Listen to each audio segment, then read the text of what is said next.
தமிழ்நாட்டு மக்கள் எவ்வளவு கஷ்டப்பட்டாலும் சரி, பசி வந்தாலும் சரி, பட்டினி வந்தாலும் சரி, அவர்களுக்கு என்ன பிரச்சனை வந்தாலும் சரி, கடவுளே வந்து காசு கொடுத்திருந்தாலும் தமிழ்நாட்டுக்கு காலனா காசு, தம்பிடி காசு நாங்கள் கொடுக்க மாட்டோம் என்று ஒன்றிய அரசு இன்றைக்கு விடாப்பிடியாக இருக்கிறது.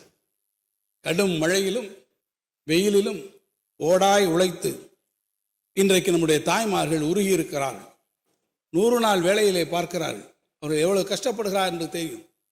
அவர்களுக்கு உரிய நிதியை கொடுங்கள் என்று கேட்கிறோம். வாசி தீரவே காசு நல்குவீர் என்று கேட்டார்.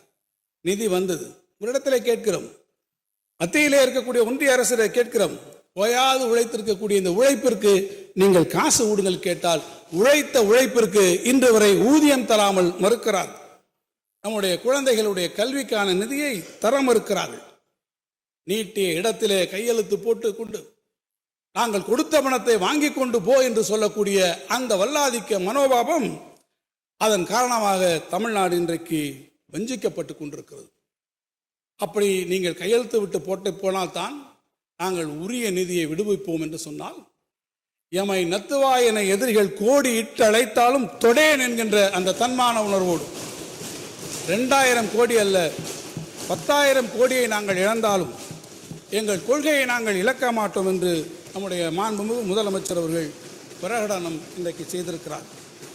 பாதகம் செய்பவரை கண்டால் நாம் பயம் கொள்ளலாகாது பாப்பா, மோதி மிதித்து விடு பாப்பா, அவர் முகத்தில் உமிழ்ந்து விடு பாப்பா. அண்மை செய்திகளை உடனுக்குடன் தெரிந்து கொள்ள இணைந்திருங்கள் எம் நாடு தொலைக்காட்சியுடன்.